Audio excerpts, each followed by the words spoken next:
mengucap Bismillahirrahmanirrahim. Pada pagi hari ini secara resmi saya buka BNI Investor Daily Summit 2024. Melalui BNI Investor Daily Summit 2024, kami ingin menyampaikan pesan optimisme, sekaligus menjadikan event ini sebagai ajang bertukar pikiran serta mensosialisasikan visi serta arah kebijakan ke depan agar Indonesia dapat menghindari middle income trap.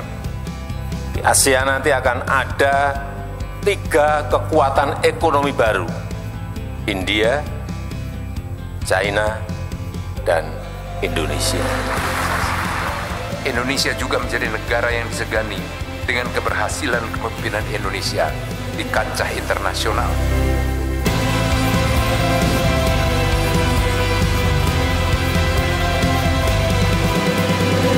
The only thing we have to fear is fear itself. Jangan takut. Bangsa Indonesia bangsa yang berani. Bangsa Indonesia bangsa yang optimis. Kita insya Allah akan jadi negara maju. Kita akan jadi negara makmur, saudara-saudara kalian.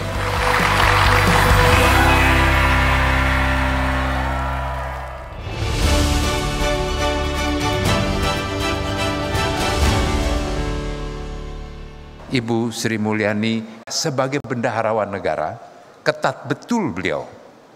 Beliau lebih memilih tidak disukai, termasuk oleh kolehannya, yaitu saya sendiri agak sulit kepada Ibu Sri Mulyani. Karena setiap saya minta uang, sebelum saya bicara, maka beliau sudah menyatakan tidak dulu. Tetapi kita bisa bayangkan kalau bendaharawan negara mengiyakan semua, maka jebolah APBN ini. Pertumbuhan ekonomi, menjaga keuangan yang sangat prudent, itulah sosok Ibu Sri Mulyani yang nanti sebentar kita akan dengarkan. Kepala Badan Gizi Nasional, Ibu Bapak dan Saudara sekalian, makan gizi gratis, makan siang bergizi. Saya pernah dapatkan tugas untuk melakukan uji coba. Tidak mudah, tetapi mengatasi stunting tidak mungkin kita biarkan dan hanya mempergunakan anggaran seremonial untuk stunting. Di tangan beliaulah masa depan generasi muda akan ditentukan, dan nanti kita akan mendengar semua secara bersama-sama. Ibu, Bapak, dan Saudara sekalian, kita ingin mendengar dari Ibu Sri Mulyani apa yang sudah terjadi dan bagaimana kondisi ke depan, seperti yang juga disampaikan oleh Bapak Presiden Joko Widodo. Ibu Sri Mulyani, the floor is yours. Kami undang dengan hormat untuk menyampaikan.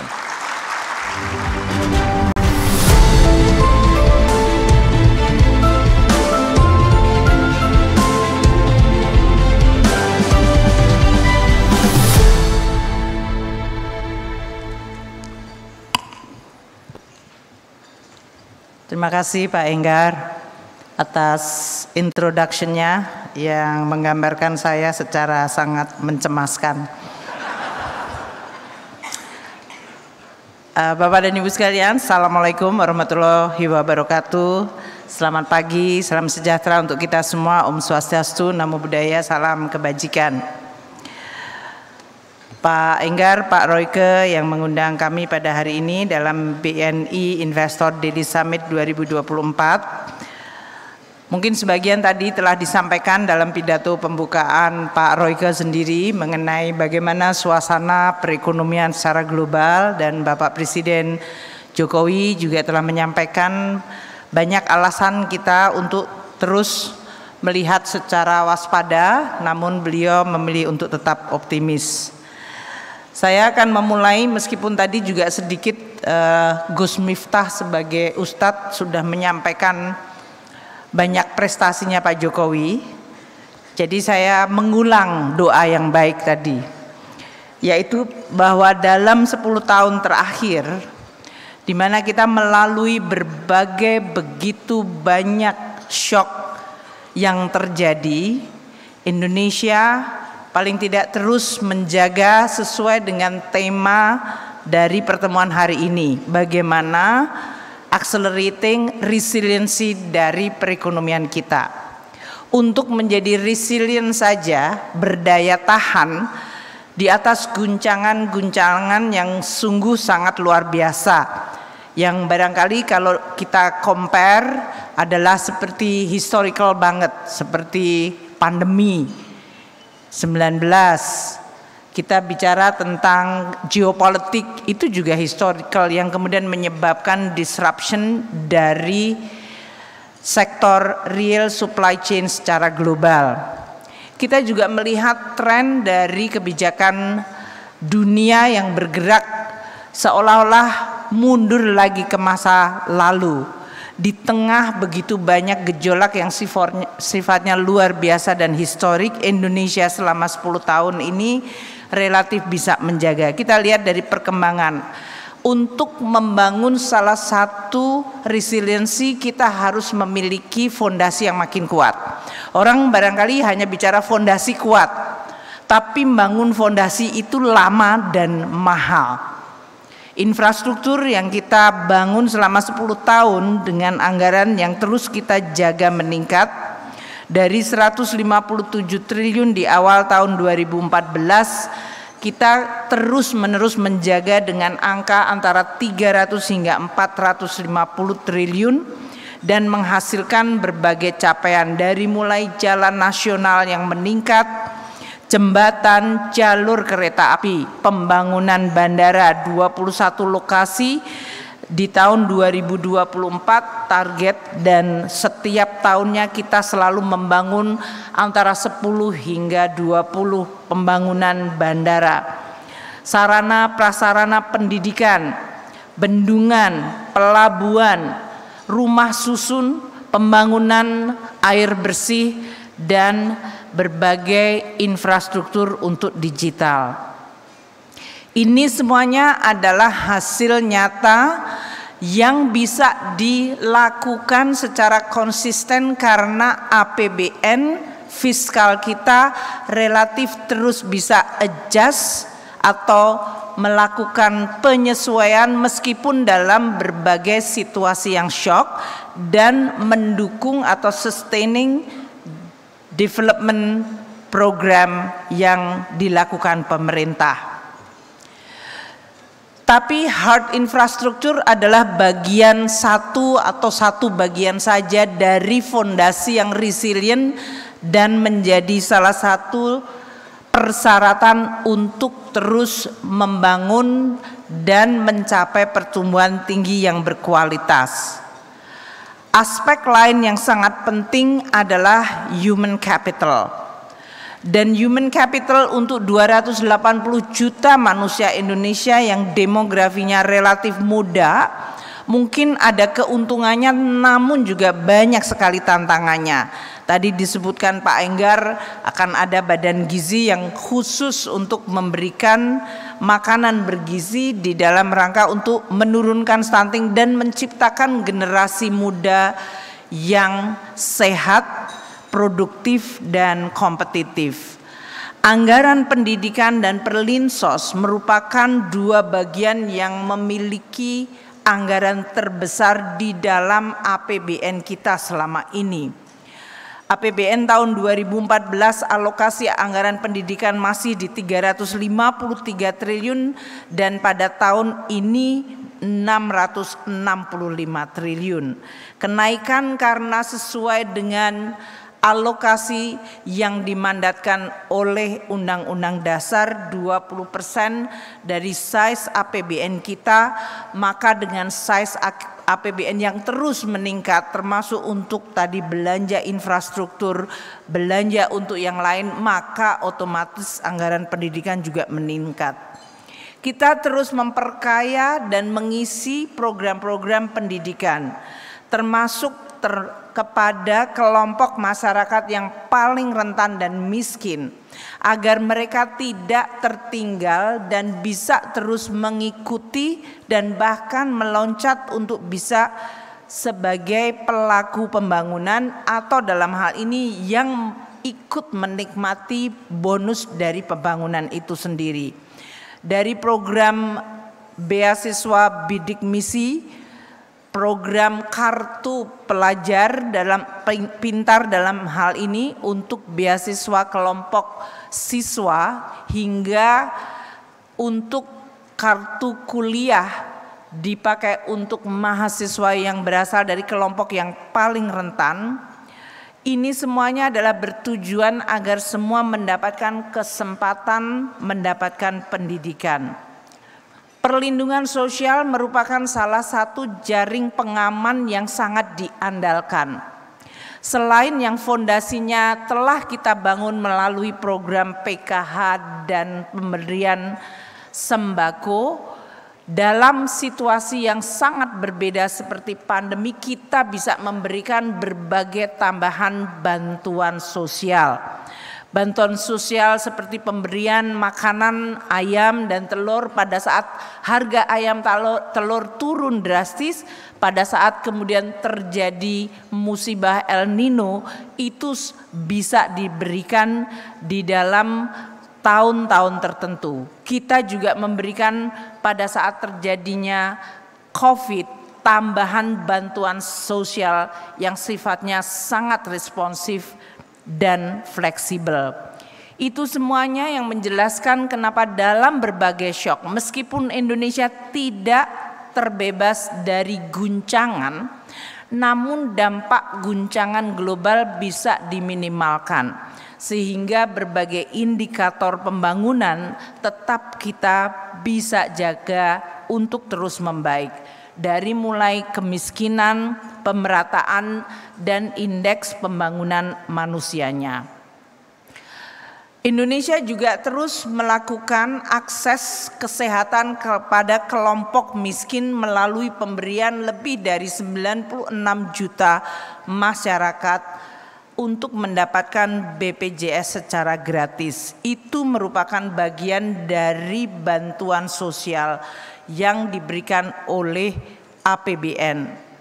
Sehingga kalau kita melihat struktur APBN sangat besar yang direct manfaatnya, yaitu manfaat langsung dirasakan oleh masyarakat. Entah itu dalam bentuk berbagai program-program sosial, bantuan sosial, subsidi, maupun berbagai program yang langsung dinikmati seperti melalui pendidikan, kesehatan, dan pembangunan infrastruktur. Itulah fondasi yang dibangun dalam 10 tahun, di mana fondasi itu terbangun tanpa membuat APBN-nya menjadi sakit atau kolaps. Struktur perekonomian kita juga makin merata antar daerah. Karena Presiden Jokowi selalu menyampaikan pembangunan harus Indonesia sentris. Ini memandatkan kepada instrumen APBN melalui belanja transfer ke daerah dengan formula ekualisasi antar daerah dan keseimbangan vertikal terus diupayakan. Tentu transfer ke daerah yang mencakup hampir sepertiga belanja kita sangat ditentukan oleh kualitas dari pemerintah daerah masing-masing.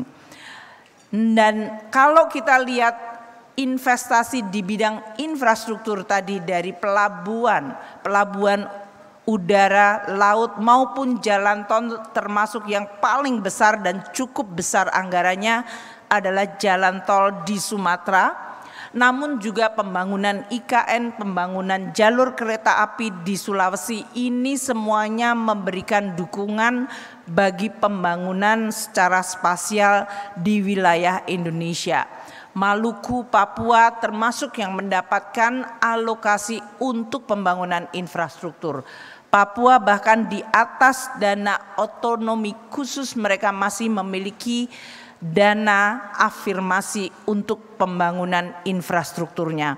Ini menggambarkan bahwa komitmen dari APBN untuk mendukung pembangunan dan pemerataan, baik itu dari sisi sumber daya manusia, dari infrastruktur keras, sampai kepada pembangunan regional atau spasial dilakukan dengan instrumen yang luar biasa.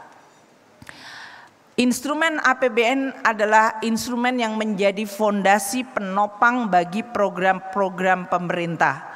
Pada saat kita menghadapi pandemi COVID-19, di mana seluruh kegiatan ekonomi masyarakat lumpuh, di situ masyarakat mengandalkan peranan pemerintah. Kita juga melakukan berbagai macam inovasi agar pelaksanaan anggaran bisa berjalan dengan beban yang bisa affordable. Kalau tadi Pak Enggar memberikan persepsi dan membangun reputasi bahwa Menteri Keuangan selalu bilang tidak dulu, padahal tidak begitu. Saya ini termasuk pendengar yang baik. Seluruh permintaan selalu saya dengarkan sehingga kemudian bisa didudukkan, dan kalaupun ada ruangan fiskal kita selalu memberikan afirmasi terhadap program-program yang memang solid dan bisa dijalankan dengan baik. Itu adalah aspek kehati-hatian dari bendahara negara. Jadi jangan sampai nanti saya ditempelin dengan tulisan Mrs. No gitu. Karena tidak. Kalau saya no berarti tidak ada pembangunan dalam hal ini. Buktinya ada.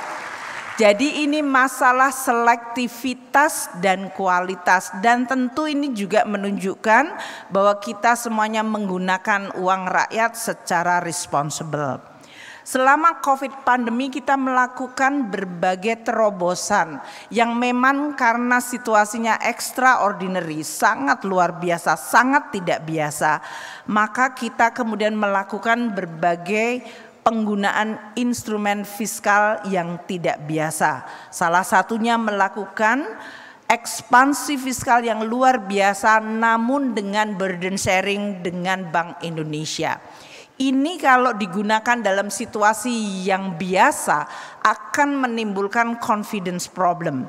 Karena pemerintah kemudian dilihat melakukan monetisasi defisit secara gampang dan bisa menimbulkan dampak inflatuar.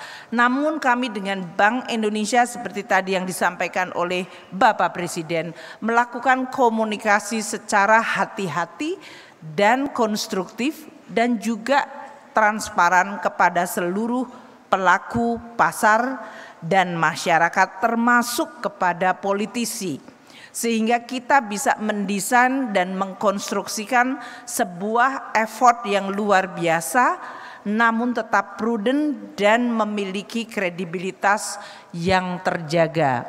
Indonesia termasuk negara sedikit sekali negara di dunia ini yang mampu melakukan konsolidasi fiskal pasca pandemi hanya dalam waktu 2 tahun. Itu tidak terjadi di banyak negara. Orang sering menganggap bahwa shock itu karena sudah lewat, ya sudah, itu dianggap sudah berlalu. Tapi scarring efeknya itu terjadi sangat dalam. Kita lihat pertumbuhan ekonomi Indonesia disrupted pada saat pandemi, kita mengalami penurunan.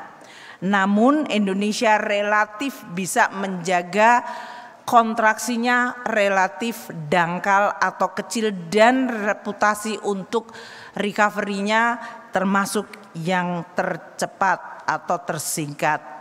Indonesia juga relatif resilient seperti tema dari pertemuan hari ini disebabkan karena kita mampu untuk terus mendorong tadi investasi untuk hilirisasi yang menciptakan penguatan pada struktur ekonomi kita dan juga menciptakan external competitiveness neraca pembayaran. Saya berdiri di sini di depan 2 orang yang pernah memegang portfolio Menteri Perdagangan, Pak Enggar dan Bu Mari.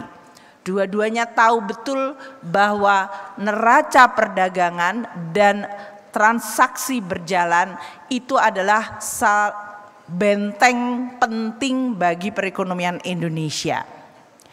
Kalau neraca perdagangan Indonesia relatif surplus, current account belum tentu kita surplus.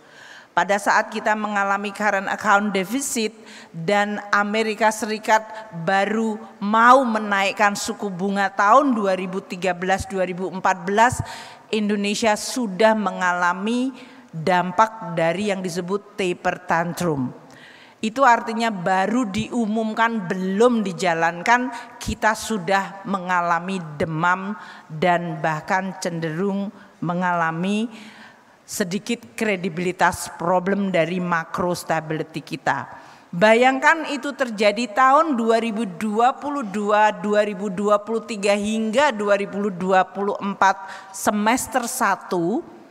Yang tadi Pak Royke mengatakan bahwa era suku bunga tinggi sudah berakhir, padahal suku bunga di Amerika masih di 5%, 4,75. Belum turun dan hari ini bahkan bertahan tinggi.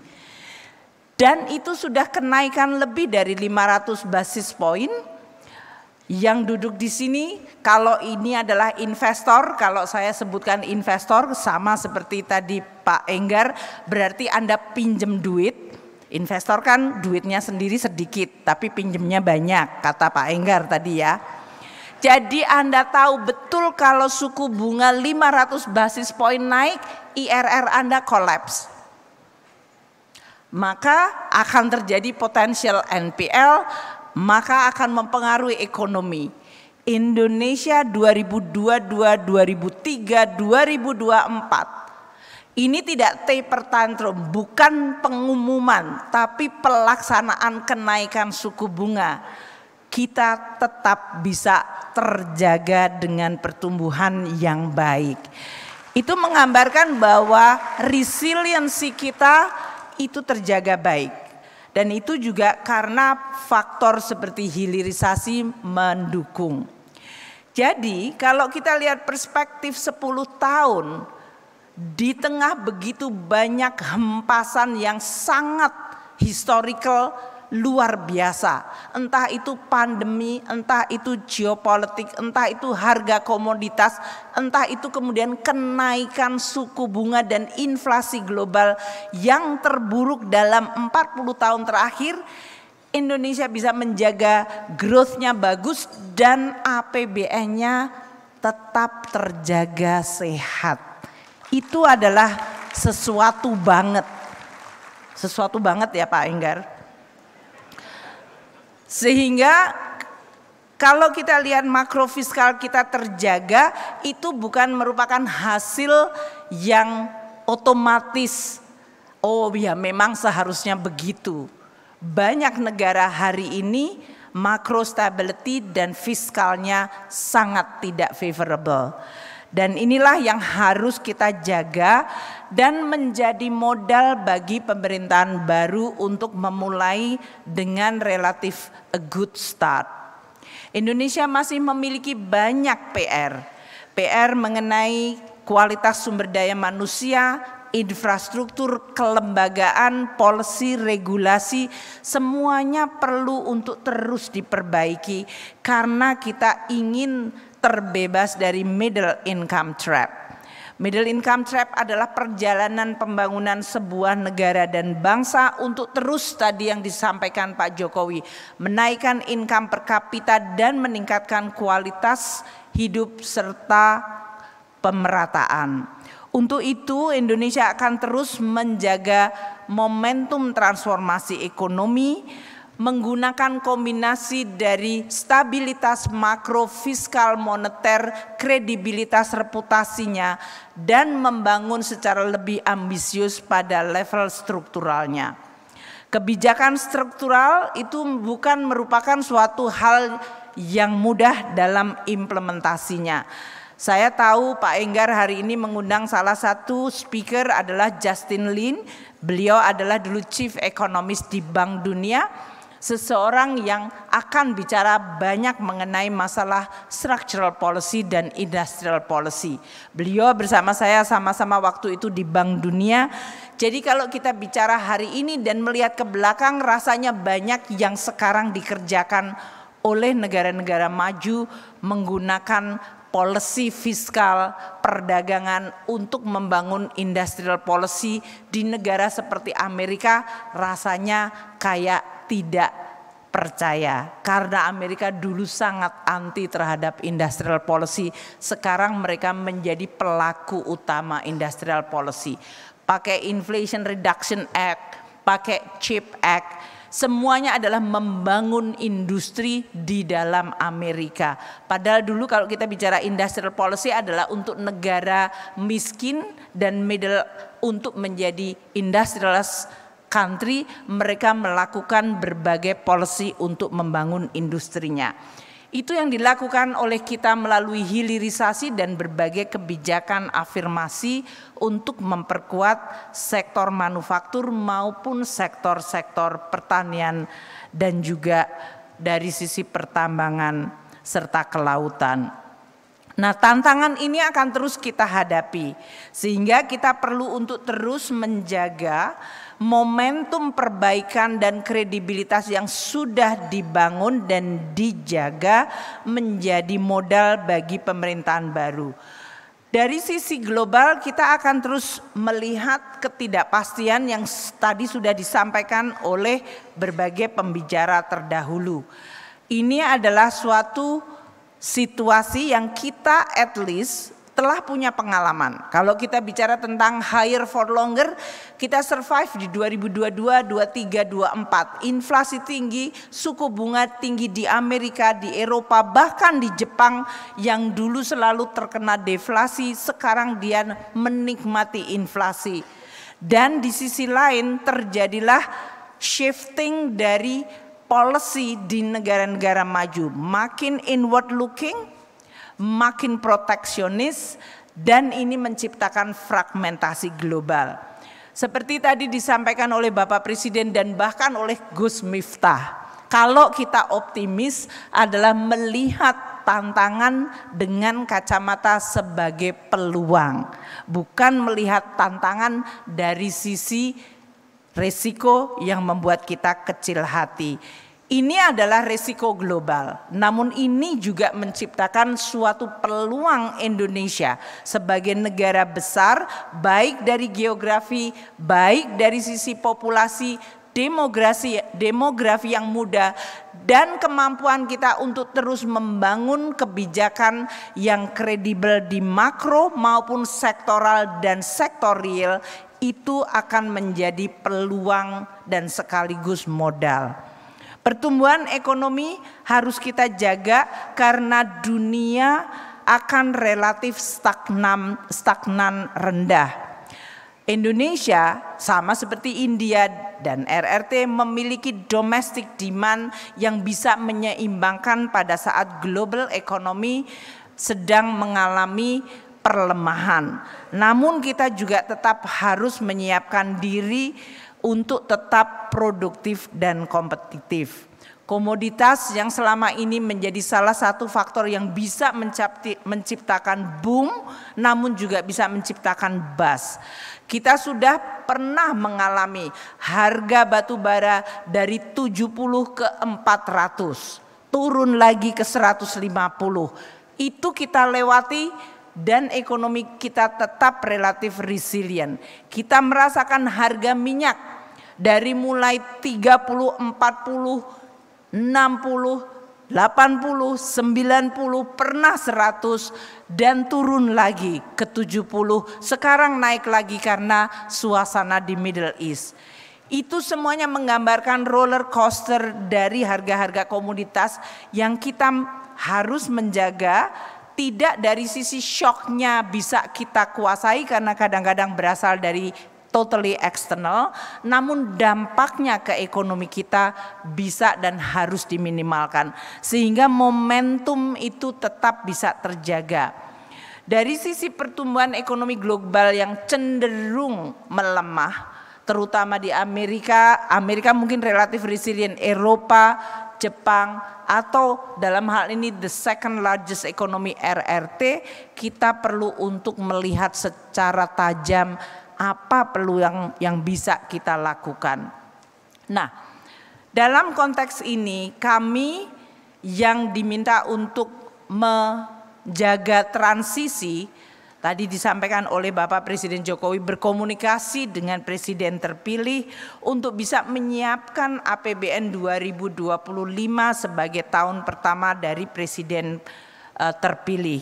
Dan ini kemudian menjadikan kami terus melakukan komunikasi apa program-program dari Presiden Wapres terpilih di dalam bentuk yang bisa diwadahi oleh APBN, sehingga tadi yang disampaikan transisi tidak perlu lama dan bahkan disruptif, sehingga momentum itu terjaga. Inilah tema yang kami terus siapkan pada saat menyusun APBN 2025, transisi yang efektif, keberlanjutan, penguatan dan akselerasi, dan APBN tetap terjaga baik. Untuk itu pembahasan dengan DPR telah mencapai kesepakatan mengenai postur APBN kita dengan asumsi makro yang kadang-kadang 1 minggu, sebulan sering berubah. Namun kita tidak bicara mengenai bulanan atau mingguan. Kita bicara relatively di dalam tren medium term. Pertumbuhan ekonomi di 5,2, inflasi 2,5%, nilai tukar di 16.000, yield dari 10 tahun SBN kita 7%, harga minyak 82, lifting minyak 605 dan lifting gas 1.005.000 barel. Pak Enggar ingat sekali pembahasan asumsi makro waktu beliau ada di Badan Anggaran. Jadi ini sebetulnya memutar kembali memori beliau. Postur APBN 2025 telah kita sampaikan dan telah ditetapkan oleh DPR menjadi undang-undang, di mana dari sisi penerimaan negara 2.996,9 triliun, nyaris kita mencapai 3.000 triliun, dan ini adalah rekor terbaru dari penerimaan negara, mencapai mendekati 3.000 triliun, di mana penerimaan pajak, bolehlah ditepuk tanganin, susah loh ngumpulin pajak. Kalau gampang ya tidak perlu tepuk tangan. Dari penerimaan pajak, bea cukai dan PNBP kita terus desain secara di satu sisi cukup ambisius tapi juga realistis, sehingga bisa menjaga momentum pertumbuhan ekonomi di satu sisi, namun di sisi lain mampu mencukupi kebutuhan belanja dari program pemerintahan baru. Belanja negara mencapai 3.613 triliun, di mana belanja pemerintah pusat mencapai 2.693 triliun dan transfer ke daerah 919 triliun rupiah. Ini juga pertama kali transfer ke daerah mencapai lebih dari 900 triliun rupiah. Tahun pertama dari Presiden Wapres terpilih, defisit didesain di 2,53% dari GDP atau nominalnya 616 triliun rupiah. Dari postur ini kami telah terus berkonsultasi, berkoordinasi dengan tim transisi dan sinkronisasi dan Presiden terpilih untuk bisa menampung program-program quick win dari pemerintah baru. 2025 orientasi dari Presiden terpilih makanan bergizi yang nanti Bapak Kepala Badan Gizi Nasional akan menyampaikan. 71 triliun telah dialokasikan. Di atas itu masih ada program-program yang Presiden terpilih telah memberikan arahan, seperti pemeriksaan kesehatan gratis 3,2 triliun, pembangunan rumah sakit berkualitas di daerah, ini on top yang sekarang sedang diakselerasi oleh Menteri Kesehatan yang sudah melakukan upgrading banyak sekali rumah sakit di daerah, di mana rumah sakit tipe D akan di-upgrade menjadi tipe C, dan juga untuk penuntasan penanganan tuberkulosis.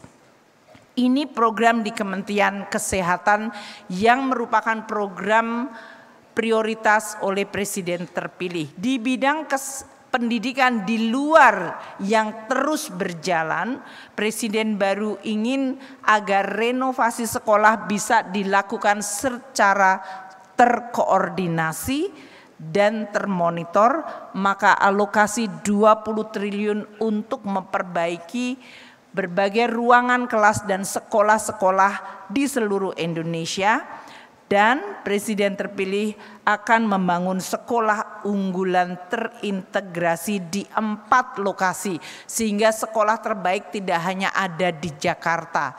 Ini juga untuk menampung berbagai anak didik yang berbakat, yang memiliki kemampuan, namun dalam hal ini harus bisa dikondisikan dalam sebuah sekolah unggulan sehingga mereka mampu meningkatkan kemampuan dan memaksimalkan potensi yang dimilikinya. Ketahanan pangan menjadi program yang menjadi fokus dari Presiden terpilih. Maka program Lumbung Pangan Nasional 15 triliun untuk membangun intensifikasi dan ekstensifikasi dari berbagai lokasi untuk penanaman, terutama dari padi tapi juga hortikultura. Dalam hal ini menteri-menteri dan kementerian yang sudah ditunjuk menjadi pengampu dari program-program unggulan. Di luar ini kita masih bicara mengenai bukan dari sisi alokasi tapi policy support fiskal, apakah itu menggunakan tax holiday atau tax incentive, baik untuk transisi energi hijau maupun program di bidang perumahan. Perumahan kita termasuk yang konsisten di bawah Presiden Jokowi untuk terus memberikan dukungan terutama bagi masyarakat berpendapatan rendah. Untuk mencapai dan menjaga momentum pertumbuhan, sumber pertumbuhan baru harus terus ditingkatkan. Maka berbagai program untuk mendukung ekonomi digital, termasuk tadi pembangunan payment system, ekonomi dan ekosistem startup, serta perbaikan dari sisi kesempatan usaha. Kita juga mendorong UMKM di dalam negeri. Program yang sudah ada akan terus diperkuat, afirmasi terus akan dijaga. Ini konsekuensi dari APBN-nya juga cukup besar. Dari mulai UMI sampai kepada program Mekar, program kredit usaha rakyat yang memberikan afirmasi dari mulai nelayan, petani hingga pekerja migran di Indonesia, itu akan menjadi program yang akan diteruskan dan diperkuat. Kita telah menyelesaikan Undang-Undang P2SK. Ini adalah salah satu signature structural policy dari sisi legislasi untuk pembangunan sektor keuangan. Di sini telah dibangun fondasi peraturan. Tentu implementasinya akan dijalankan di bawah pemerintahan baru sehingga sektor keuangan tidak hanya perbankan tapi lembaga keuangan non-bank bisa dibangun makin kuat. Asuransi, pensiun, pembiayaan, itu termasuk masalah cryptocurrency dan juga berbagai macam program yang mentransformasikan Indonesia ke depan seperti carbon market atau capital market yang mengakomodasi perdagangan karbon. Pembangunan ekonomi hijau selain energy transition yang sudah dimulai zaman Presiden Jokowi akan terus menjadi fondasi bagi kita untuk membangun terutama energi renewable. Dan hilirisasi tadi yang telah disampaikan Presiden Jokowi akan menjadi fokus untuk terus diteruskan untuk kita mampu meningkatkan Indonesia. Jadi Ibu Bapak sekalian, yang tadi telah disampaikan oleh Presiden bahwa transisi ini melalui proses komunikasi dan koordinasi yang berjalan relatif baik. Saya sebagai Menteri Keuangan tentu merasa terhormat dan juga privilege untuk bisa membangun dan membantu fondasi transisi ini agar bisa berjalan secara mulus dan aman dan menciptakan juga kredibilitas bagi pemerintah baru agar bisa memulai pemerintahannya dengan kuat dan tentu fokus menjalankan program-program prioritas. Ini adalah bagian dari proses demokrasi kita yang sehat, dan kita berharap dengan terus adanya koordinasi komunikasi yang baik, dengan tetap berkomunikasi dan transparan kepada publik, kita bisa mewujudkan Indonesia sebagai negara maju dan sebagai tujuan investasi, sehingga Indonesia betul-betul menjadi pelaku ekonomi yang diperhitungkan seperti tadi yang telah disampaikan oleh Presiden Jokowi. Demikian yang bisa saya sampaikan. Terima kasih atas perhatiannya. Semoga BNI Investor Summit terus memupuk optimisme dan menjaga momentum perbaikan, karena pada titik-titik kritis semuanya tetap harus berpikiran baik, berniat baik, berinteraksi baik, sehingga hasilnya insya Allah juga baik. Terima kasih. Wassalamualaikum warahmatullahi wabarakatuh. Mohon berkenan kepada Ibu Sri Mulyani untuk masih tetap berada di atas panggung. Mohon izin Bapak Ibu untuk masih tetap berada di atas panggung, dan kami mengundang kepada Bapak Rio Abdurrahman, perwakilan dari B-Universe, untuk menyerahkan token of appreciation kepada Menteri Keuangan Republik Indonesia Ibu Sri Mulyani.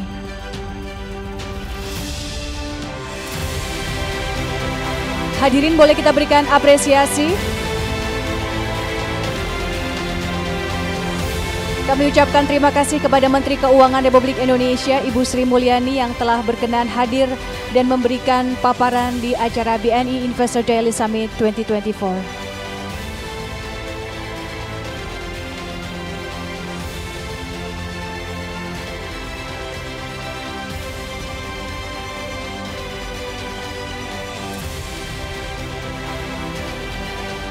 Terima kasih kepada Menteri Keuangan Republik Indonesia yang telah berkenan hadir, dan kami persilakan untuk melanjutkan agenda berikutnya. Hadirin yang kami hormati, selanjutnya di sesi special remarks kita akan dengarkan bersama sambutan dan paparan yang akan disampaikan oleh Kepala Badan Gizi Nasional. Kita sambut Bapak Dadan Hindayana.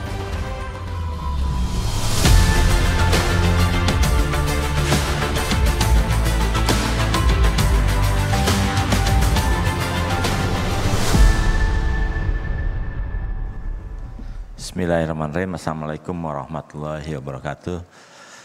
Selamat pagi, Shalom, Om Swastiastu, Namo Buddhaya, salam kebajikan. Pertama-tama saya ucapkan terima kasih kepada BNI yang telah mengundang kami ke sini. Yang terhormat Pak Direktur, Pak Wadirut, dan seluruh jajarannya.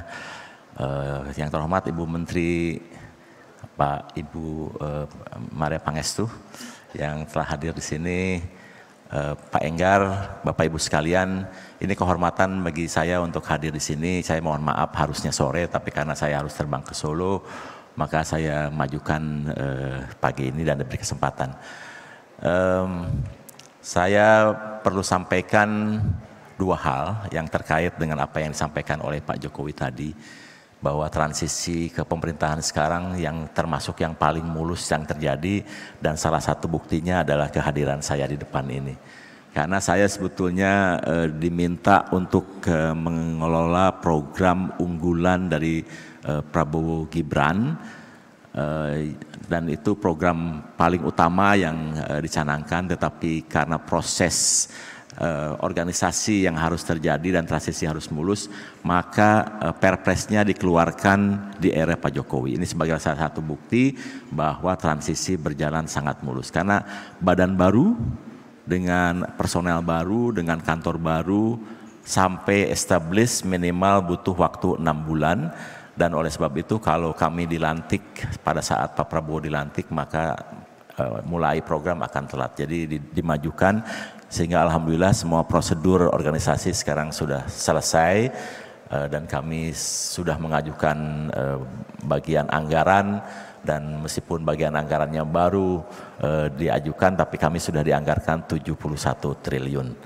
Dan kemudian yang kedua, saya harus menyampaikan, tadi Pak Enggar menyampaikan bahwa Ibu Menkeu ini termasuk yang paling strict terhadap keuangan, tapi saya bisa membuktikan bahwa untuk badan gizi ini termasuk yang paling baik, karena badan baru menjadi satu badan yang memiliki anggaran ke-7 terbesar di kabinet yang akan datang. Luar biasa. Jadi ini salah satu bukti bahwa beliau baik sekali. Dan kemudian karena badan baru maka belum ada anggaran apapun dari 2024, tetapi kami difasilitasi sehingga kami bisa berjalan dengan sangat baik.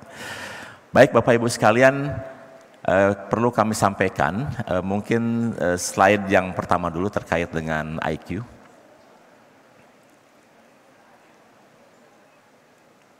Tidak ada? Yang IQ? Ada, oke. Bapak Ibu sekalian, perlu kami sampaikan, Pak Prabowo Gibran itu memiliki visi yang disebut dengan Astacita.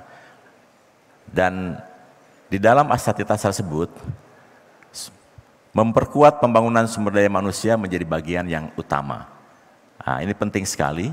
Dan sekaligus juga dengan visi membangun dari desa dan dari bawah untuk pertumbuhan ekonomi, pemerataan ekonomi, dan pemberantasan kemiskinan. Nah, Prabowo Gibran memiliki 320 program. Nah, dari 320 program itu kemudian diperas menjadi 17 program prioritas dan kemudian diperas lagi menjadi 8 program hasil terbaik cepat.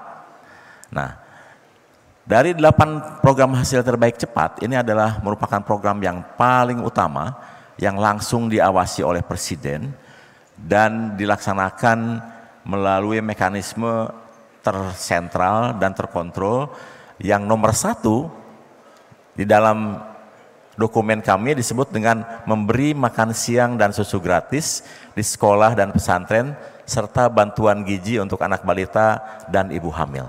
Jadi ini adalah program dari 320 diperas jadi 17, diperas lagi jadi 8, dan nomor 1-nya adalah program makan siang gratis. Yang sekarang terminologinya diubah menjadi makan bergizi. Ini dengan landasan karena kami sudah melakukan uji coba selama 9 bulan. Jadi kami perlu sampaikan bahwa anak PAUD sampai anak kelas 2 SD itu sekolahnya sampai jam 10. Jadi makanan harus kami kirim jam 8 pagi. Kemudian anak SD itu sekolahnya sampai jam 12, sehingga makanan harus kami kirim jam 9 untuk dimakan jam setengah 10. Baru anak SMP dan SMA makannya jam 12 karena sekolahnya sampai jam 2 dan sampai jam 4. Nah, terminologi makan siang menjadi tidak cocok karena anak SD makannya jam 8 dan jam 9, sementara anak SMP SMA jam 10. Jadi kemudian Pak Prabowo memutuskan kita ganti nama menjadi makan bergizi gratis. Tapi semuanya sama, menunya sama, kemudian deliverynya sama dan sebagainya, itu hanya memberikan waktunya saja yang berbeda karena ini bukan akhirnya sarapan, tapi betul-betul makan dengan menu yang sama, hanya kalorinya saja yang berbeda. Oke, jadi itulah kenapa program memberi makan siang dan susu gratis diubah menjadi makan bergizi. Karena setelah uji coba 9 bulan, deliverynya yang berbeda. Selanjutnya.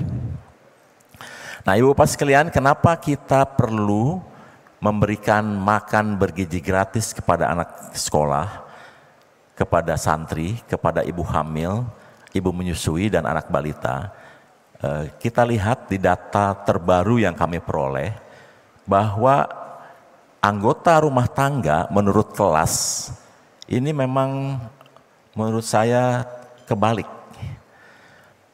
Kelas atas yang notabene punya penghasilan cukup, itu punya anggota keluarga hanya 2,84. Itu artinya kalau ada 100 orang kaya, maka 84 orang itu hanya punya anak 1. Dan 16 orang tidak punya anak. Ironis kan? Seharusnya orang kaya punya anak banyak. Ini anaknya 1 dan bahkan ada yang tidak punya anak. Sehingga atau keluarganya 2,84. Coba perhatikan di grafik merah. Keluarga miskin. Anggota keluarganya 478. Itu artinya satu keluarga rata-rata punya anak 3, padahal dia miskin. Dan kalau digabungkan antara rentan miskin dengan miskin menuju kelas menengah itu rata-rata populasi kita tinggi. Jadi Indonesia setiap tahun bertambah 3 juta. Lahirnya 4 juta, yang hidup 3 juta. Kita bayangkan 3 juta itu bertambah dari keluarga yang mayoritas miskin dan rentan miskin.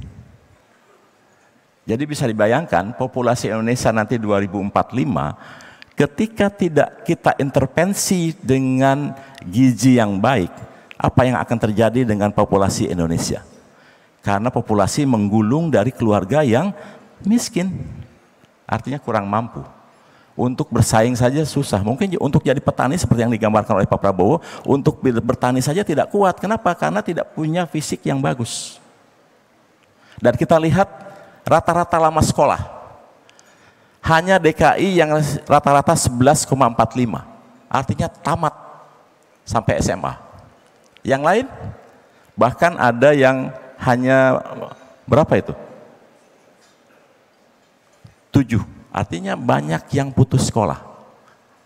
Jadi ini sesuatu yang sangat krusial untuk pemerintah Indonesia. Dan oleh sebab itu, pemerintah Prabowo Gibran memutuskan untuk melakukan investasi besar-besaran terhadap SDM Indonesia. Dan investasi yang paling besar itu ada di makan bergizi gratis. Yang kalau nanti dilaksanakan secara penuh, totalnya akan mencapai 82,9 juta. Dan akan menghabiskan anggaran 400 triliun. Kalau ini program sudah jalan, maka Badan Gizi akan spending harian 1,2 triliun. Ini adalah uang yang tidak sedikit. 1,2 triliun setiap hari Badan Gizi akan keluarkan untuk investasi SDM masa depan. Ya. Dan 75% dari 1,2 itu untuk intervensi makan bergizi. Dan ibu bapak harus tahu, 75% dari 1,2 itu kurang lebih 8 triliun, 800 miliar setiap hari. Dan 85% dari uang yang di-spending untuk intervensi itu untuk membeli produk-produk pertanian, untuk membeli bahan baku.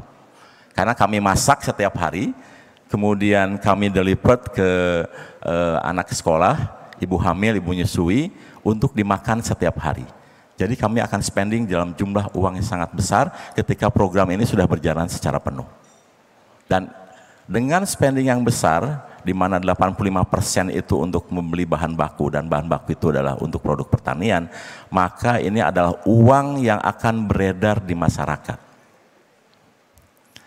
Kelemahan ekonomi Indonesia selama ini adalah kekurangan likuiditas di pedesaan.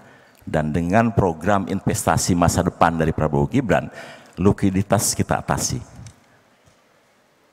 Jadi ini sesuatu yang sangat besar, karena dari hasil percontohan kami, dengan hanya percontohan satu satuan pelayanan dengan melayani 3.000 anak, maka setiap hari itu dibutuhkan 200 kg beras, 350 kg ayam, atau 3.000 telur, dan juga 350 kg sayur. Membutuhkan juga susu 600 liter sehari. Jadi ini jumlah yang sangat besar. Itu baru satu satuan pelayanan. Kalau nanti program ini sudah jalan secara menyeluruh, akan ada kurang lebih 30.000 satuan pelayanan di seluruh Indonesia yang melayani ibu hamil, ibu menyusui, anak balita, anak sekolah mulai dari PAUD sampai SMA, termasuk santri dan sekolah-sekolah keagamaan lainnya. Jadi ini cukup besar. Jadi bisa dibayangkan kalau satuan pelayanan itu membutuhkan 350 kg sayur setiap hari, maka sebetulnya nanti koperasi atau BUMDes bisa mengkoordinir para petani, bisa merencanakan nanam sayur tanggal 1 misalnya bayam, tanggal 2 kangkung, tanggal 3 cesin, tanggal 4 sayuran yang lain, yang bisa memenuhi kebutuhan satuan pelayanan setiap hari dalam jumlah cukup besar. Kalau satu satuan pelayanan dengan 3.000 anak butuh 600 liter susu setiap hari, maka dibutuhkan satu pelayanan itu 60 ekor sapi. Kalau dalam satu kecamatan ada 5 satuan pelayanan, maka sebetulnya minimal 300 sapi sudah harus ada dalam satu kecamatan. Jadi ini adalah ekonomi yang sangat besar, yang sebetulnya merupakan tantangan tersendiri dan peluang tersendiri bagi para pengusaha, termasuk menumbuhkan UMKM. Nah, kenapa kita harus memberikan makan bergizi kepada anak sekolah? Ini ada 2 puncak critical time pada saat pertumbuhan anak, yaitu yang pertama 1000 hari pertama, itu betul sekali, maka stunting harus diatasi pada 1000 hari pertama. Tapi jangan lupa ada puncak kritikal kedua ketika pertumbuhan anak, yaitu di usia 9 tahun sampai usia 17 tahun. Makanya kemudian program kita mulai dari ibu hamil, ibu menyusui, anak balita sampai SMA. Nah, ini contoh real, ponakan saya itu adalah salah satu anak orang kaya. Sehingga 1000 hari pertama lewat dengan baik dan kemudian memiliki gizi yang baik sampai sampai SD. Masuk SMP dia obesitas, kemudian dibully, dan kemudian dia diet pada saat SMP. Padahal kalau lihat dari grafik itu, saat itulah dia masih membutuhkan gizi yang seimbang karena untuk pertumbuhan fisik. Jadi apa yang terjadi karena dia diet, maka sekarang dia salah satu anggota keluarga dengan tinggi badan yang sangat pendek. Dari 10 orang keluarga itu dia paling pendek, hanya 160. Beda dengan anak kami ya, anak saya punya 2, dua-duanya tidak ada yang lebih rendah dari 181. Anak yang pertama 181 meter, anak yang kedua 185 meter. Kenapa? Karena pada saat SMP dia sangat dibutuhkan itu, dia minum susu 2 liter sehari dan dia gemuk sampai 104 kilo. Nah kemudian masuk SMA dia sadar bahwa dia kegemukan, kemudian dia diet saat SMA. Tapi itu sudah melewati critical time sehingga tingginya sudah cukup dan ibu bapaknya hanya di bawah 170, tapi anaknya 181 minimal. Itu adalah bagian yang paling penting, investasi makan bergizi pada pertumbuhan anak untuk mempersiapkan anak masa depan. Dan keduanya kan lulus dari ITB dan UI, dan itu adalah sesuatu yang menurut saya normal di kalangan yang mampu.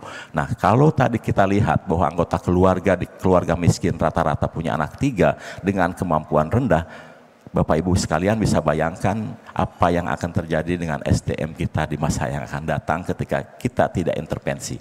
Dan yang paling penting ketika pemerintahan Pak Bos Gibran ini komit dengan melakukan investasi pada SDM untuk masa depan, maka efeknya nanti spendingnya adalah membeli bahan baku untuk makanan bergizi. Jadi selama ini Indonesia kelebihan telur 200 ribu ton per tahun, kelebihan ayam 600 ribu ton, yang itu tidak terserap oleh pasar, padahal di sisi lain banyak anak yang kekurangan gizi. Kenapa ini kelebihan dan ini kekurangan gizi? Karena kemampuan daya beli.